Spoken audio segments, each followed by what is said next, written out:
comic friends and fiends, welcome to Sidekicks Talk Comics. I'm Rob from Rob's Fat Stacks of Comics, and with me, as always, is the main man, soon Jason. to be ex sidekick at the rate he's going with all his new shows coming up. Jason Slotitup 503. How are you doing today, brother? I'm doing well. How about yourself? Well, I could complain, but what good's it going to do, right? Yeah, can't complain. Or my other saying is I'm living a dream, because nightmares are dreams. And when I figure out whose nightmare dream this is, I'm going to kick them in the nuts.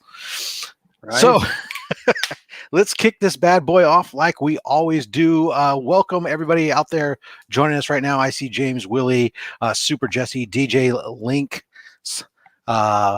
Marty, Sean. Welcome everybody. Happy to have you guys join us here. We do this every week now. We will be doing it here at the 5:30/8:30 p.m. Eastern time is the now regular time going forward, as to avoid conflicts with other members of our community. All right. Jason, why don't you kick us off this week with what'd you pick up? Hey, I know. I actually came prepared this week, guys. Check it out. I went to one of the LCSs like normal. That's why I missed Adrian's unboxing of my box yesterday. But we got Radiant Black, #1. Image Comics here.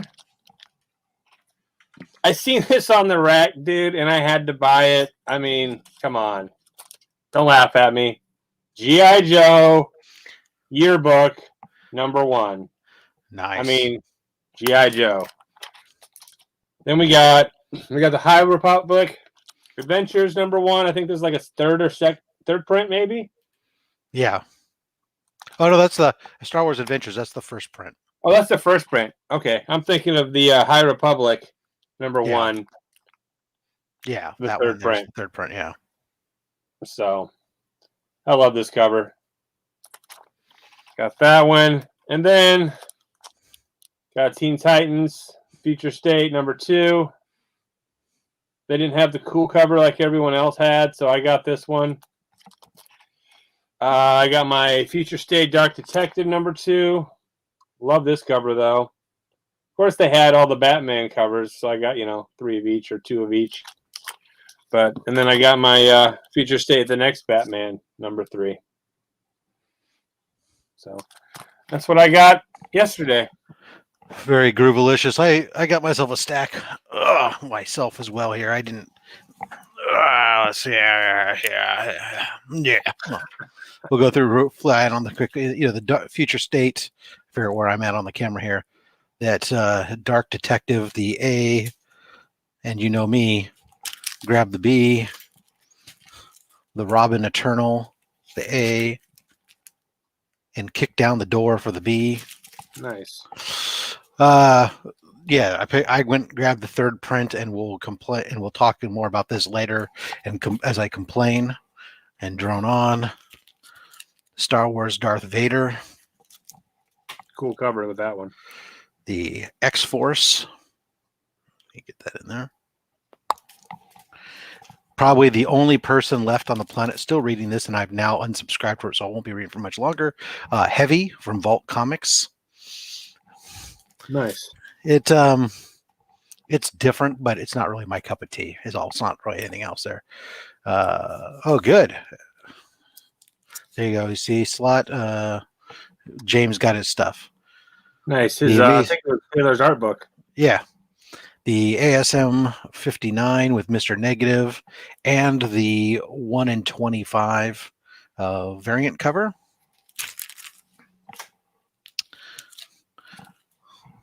The Radiant Black, along with the 1/25, which is a sick cover. That is just pretty awesome. I have a store exclusive that's coming from someplace else too on that, but and in Wolverine, the 1/25 black, white, and blood variant there.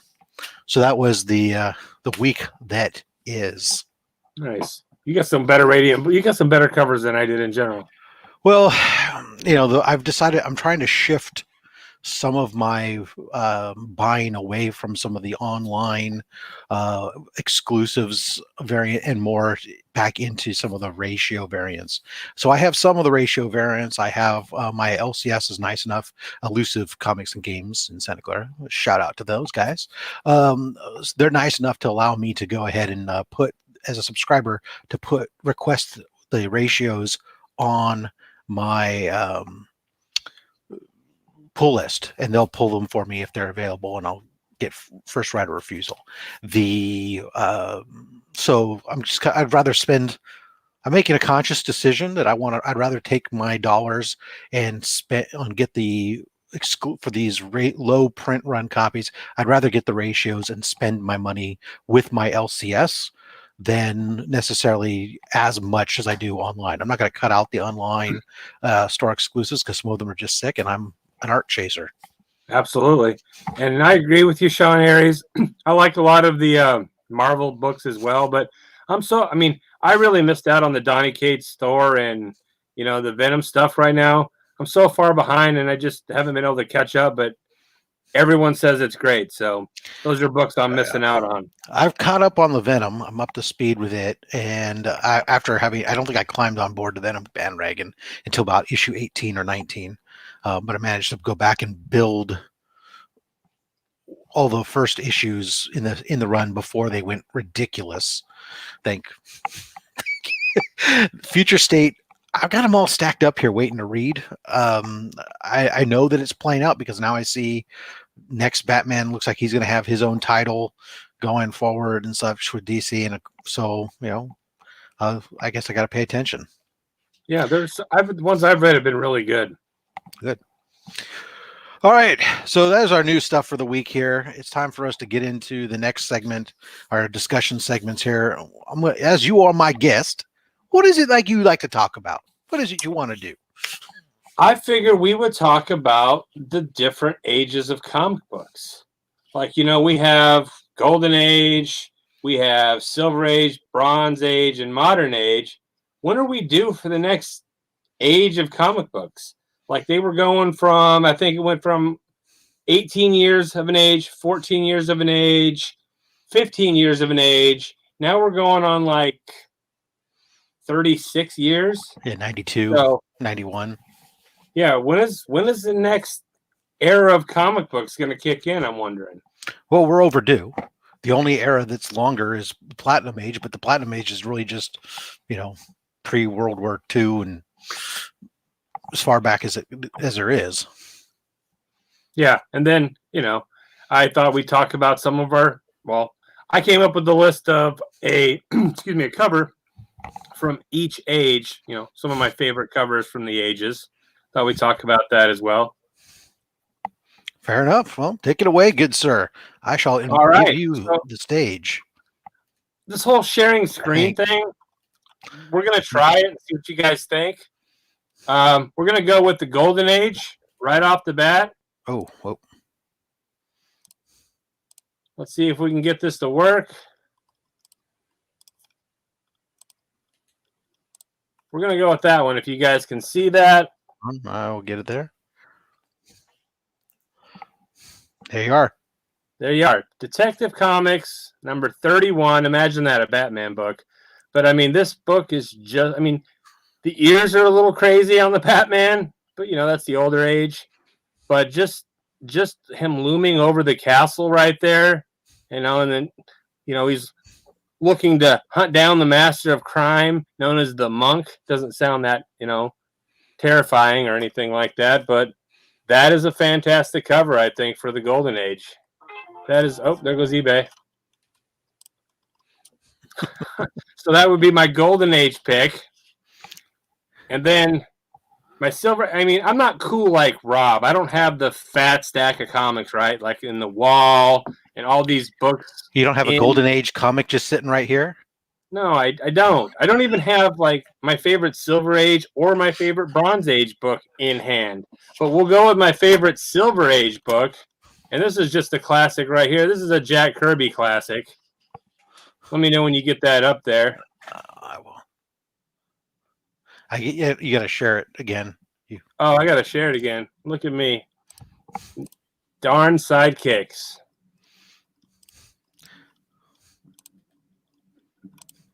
There we go. How's that? Here you are. There you go.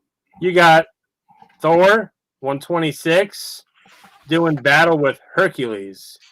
That is just, in my opinion, that is, classic Kirby right there.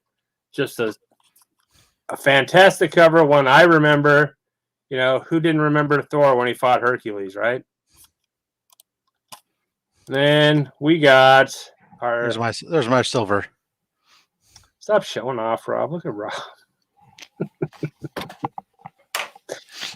And then we're going to go with the Bronze Age. This was one I should have. I just didn't dig it out. That's just me being lazy, probably. It is. There we go. Daredevil, number... No more Mr. Nice Guy. Daredevil with the looks like the Magnum right there. That is just an awesome cover with the yellow and the red. And Daredevil's up there on my list for top Marvel characters. So there you have it. Those are in my modern age. We'll stop sharing, and I can actually show you guys my modern age. Imagine that. You just did bronze. What should we pull for Bronze Age? We could go with Wolverine. But I still love, my favorite of all is my Flashback 19, which is the I pulled it down before. It's the reprint. It's a bronze 1974 reprint of Submariner #1 Golden Age. Nice. See, well, my top modern book, it's no secret really, is Detective Comics 880. It is the jock cover. This is just, in my opinion, my favorite cover of all time. And it'll probably be my top cover of all time for quite a while until someone can beat that. And I don't see that happening anytime soon. So that's my top modern age. Did you skip Copper? Did I? Or did I miss them? Maybe I missed something. I don't know. Maybe I did skip Copper. Maybe I'm not prepared. Maybe. Or maybe. Yeah, who knows? Copper. Who needs Copper? It's only the 80s. It's probably in Wonder Woman 1984 book or something, right? I couldn't pick a modern book if I had to narrow it down right now. That's for sure. There's a lot, given the modern is so vast. There's so many great covers. I mean, just even in the last 4 years, there's just some mind-boggling artwork that's come out cover-wise. It's hard to. Yeah, there it is. I mean, there's so many good artists out there. I mean, you got Tyler Kirkham, right? He's killing the Venom and stuff like that. Some people like Peach Momoko.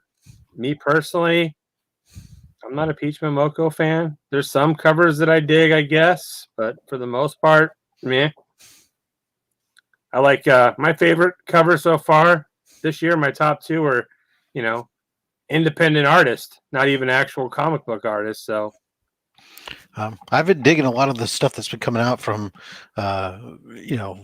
Art Germ and Derek Lee and Inyak Lee and Ji-Hung Lee and some of these guys have just been putting out, some of the Korean artists have been putting out some amazing artwork lately. And of course, I don't know, when it comes to covers in this modern era, of course, we have what's a completely different thing is you have a mix, you have your different mediums, right? And that's a whole nother conversation for another day, I think, is when you start talking about the, from the digital to the medium to the traditional, there's so much different variety for everybody. And this age definitely has a lot of it. Yeah, like that art I just got in my mail video from that guy on Instagram. That's that was all hand drawn, and it really, the Instagram photo that I looked at didn't know justice. Once I got it in my hand and looked at it, it was Sean, that one definitely, it's up on the wall. Unfortunately, it's up out of camera range there, but one of my copies that's got double signed, double remarked on Lethal Protectors. I agree, that's a great book, and I like the Mike Mayhew tribute to it as well. It came out really good on a recent. I think it was Venom 32. He did one. Yeah. All right. There's a ton of good artists out there. And quite frankly, a lot of these books I buy in the LCS, I buy for cover buys. I'm like, wow, that's a great cover. I just snatch it up and it's like putting the candy at the aisle at the shopping market. It's an impulse buy, then you just can't help yourself. I mean, look, ASM 55, if that's not a cover buy, I mean, people, the fact that it's gone to second and third prints now, the story certainly isn't driving the sales volume on. Isn't that the end of the story arc though? Yeah, but Number it's not a good story arc, and that's been the problem. It's people who are reading Amazing Spider-Man are reading it because they read Amazing Spider-Man and they just can't help themselves. It's like you could probably care less who's writing Batman or what it goes. You're going to read it anyways because you just love the character regardless. The story right now, this whole thing with Kindred was a slow, long payoff. It's meh. It's not the worst. I haven't quit comics. That's what I did last time ASM put out a drivel storyline, but that's another story for another time. All right, keeping us on schedule. Marty, I think we're all a sucker for a cover. Yeah, pretty much every one of us. Exactly.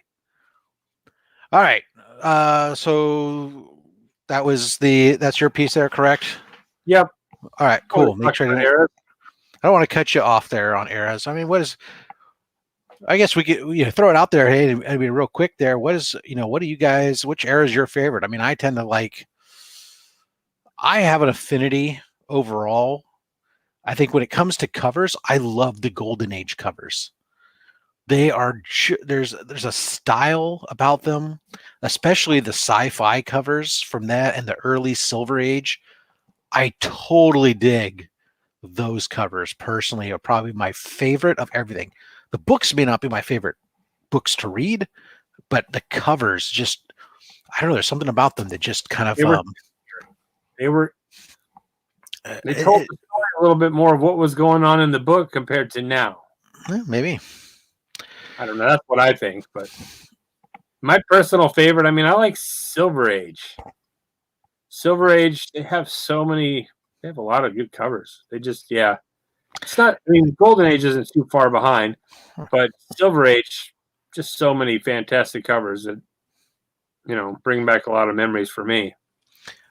Yeah, and I think as long as you can avoid the Bronze Age word bubbles where they wrote half the story on the freaking cover sometimes. All right, so let's move on to the next thing I wanted to talk about. I wanted to talk about variants, but I didn't want to talk about the variants like we've always talked about because we know where we're on there. I want to talk about these fake variants. And what I'm talking about here is,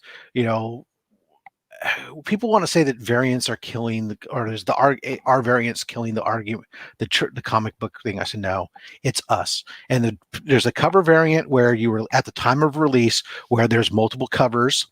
That's one type of variant. The other type of variant is this garbage right here, right? Where we're coming out with second and third prints and stuff, and we're changing the cover art. And that's one type, or this, like this guy here, I don't want to take it down off the wall again. This is a second print where you have a color shift. You have this blue label at the bottom versus the white color. And then, or Darth Vader, issue 3 with the first appearance. Yeah. The first appearance of Dr. Aphra, right? You have the blue cover, you have the orange cover, the green cover, and the purple cover. Same artwork. You have the color shift denoting the different printings. The fact that some of these we somehow deem to be more valuable. Why is it that a Darth Vader issue 3, the first printing, the first printing right now is this past month selling between $370 to $400, while the fourth printing is selling for that's going to be the purple one. It's going to be it sells for $530 to $600. Where did we go wrong? Where we've decided somehow that the first printing that required these others because there weren't enough of them, that somehow this subsequent printing is more valuable just because the print count might be smaller. I understand the completionist who says, I have to have every one of these. They might overpay. But the rest of you, shame on you for falling for this trap and thinking that somehow the fourth, fifth, sixth, seventh print might be worth more than the first, or should be worth more than the first print. It's the same book. It's even the same artwork on those ones. You're just color shifting it, for God's sakes. Look at ASM 55. I mean, I'm a culprit of that. I mean, after I seen how big, the first print was, and then that red print came out, so I like that red cover better. I ordered a couple of them pre-slab, thinking, why not, right? Well, there's that, but here's the thing with that issue, for example. So ASM 55 was exacerbated by the fact that week there were shipment issues where the West Coast a lot of the West Coast did not get their books when they were supposed to. And as a result, the stores were short, which then drove up a need for people to or some people to think that they needed to go out and find these elsewhere in the secondary market, help to drive up the price on this, right? Then they immediately announced the second printing, because the first printing did sell out from a cover buy, as well as the fact that there was this demand for it. And so now what happens is everybody runs out to go buy a second cover. But why are we buying? People who already have, I bought 2 copies of the second print. I'm just as guilty. I have 2 copies of the first print. Plus I got the 1 in 50 of the second print. Why? Because it's like when I'm at the lottery, or when everybody in the company is pooling their dollars together to go buy into the lotto, right? I don't play the lottery normally. But when they're all getting the pool, I don't want to be the only guy standing there in the office the next day that wasn't a part of the pool that won. So I chip in my $5 or whatever, right? And that's how I feel that this has become with this stuff, because of the way that some of these oddities with these second, third, and fourth prints are, is you feel like, well, crap, I almost for $4 I should just pick it up. I feel obligated. Because I feel obligated. I don't want to be the guy who missed out. Go, oh, you only have the first print, you silly bastard. FOMO? Fear of missing out? Fear of missing out, flavor of the month, whatever you want to call it. It's all the same thing in my opinion. But Marty said even the blue one. The blue one's great looking too. I think it looks better than the first print. Well, now you have a Carnage version and a Venom version, and now you got a Man-Thing version, and you got a Jughead version, and I'm sure there's a Do You Poo version, and I mean, it's like, oh my God, you've already overkilled that thing. But so, I mean, I looked at like Darth Vader and Edge of the Spider-Verse. Excuse me. Those 2 books, Darth Vader issue 3, first appearance of Dr. Aphra, BT, BT 0 or 000 or whatever. Anyways, you know what, the death droids, and then Edge of Spider-Verse 2, first appearance of Gwen Stacy. Your total print run on both those books, from near as I can tell, was pretty similar. They're somewhere in the neighborhood of 100,000 to 125,000 total across all of them. So none of it's this 90s craziness, right? Yeah, millions. Yeah, exactly. So the Darth Vader first print, there's 1,700 of these on census and a 9.8 for CGC. Okay, there's a lot of them. I understand that.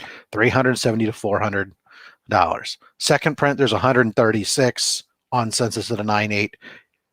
So significantly less. The second print though only sells for 125 to 235. The third print and fourth print, this is where things get really weird. These each only have about 50 and 56 on census, so about half again. And the price on the third print is, the last 5 sales ranged from $220 to $564. Whereas the fourth print ran $530 to $600. So they have basically the same number available. They're low print. I mean, you could say, yeah, there's only so many of them on census, but again, third, fourth print. But so those are the ones that are selling for most, unless you talk about the 1 in 25. Yeah. Now, here's the thing. The 1 in 25's got 277 9.8s, right? The second print, there was only 136. There's like, if you're trying to tell me that it's strictly a factor of availability, there's half as many second prints as there are 1 in 25s available as a 9.8 on census, and yet it sells for 1/10 of the price, with the 1 in 25 going for anywhere from $900 to $1,400. But all based on what people deem is the one to get, right? Right. Well, but even if you sit there and say, okay, forget the 1 in 25, let's just go off. Oh, well, Rob, okay, yeah, the more expensive ones are the ones with less on 9.8. Great. That's true for Darth Vader. If we flip it over to Edge of Spider-Verse, okay, where the first print has over 2,400 on census at a 9.8, sells for the most at $850 to $900. Okay.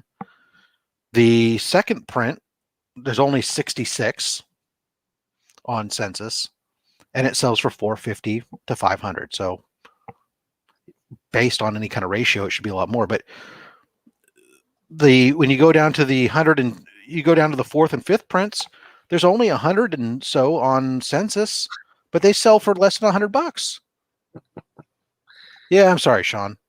My point being is there's a far less fourth and fifth prints available out there. It's a smaller print run. It's smaller couple. Shouldn't it be more expensive than the first print by the logic that applies to Darth Vader? No.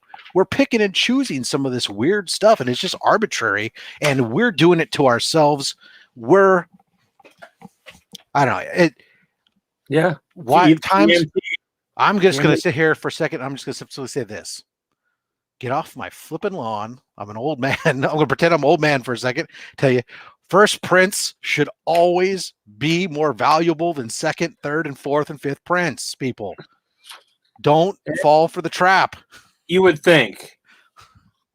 You want to get to our little news bit to close this out? I got nothing today. So you got nothing.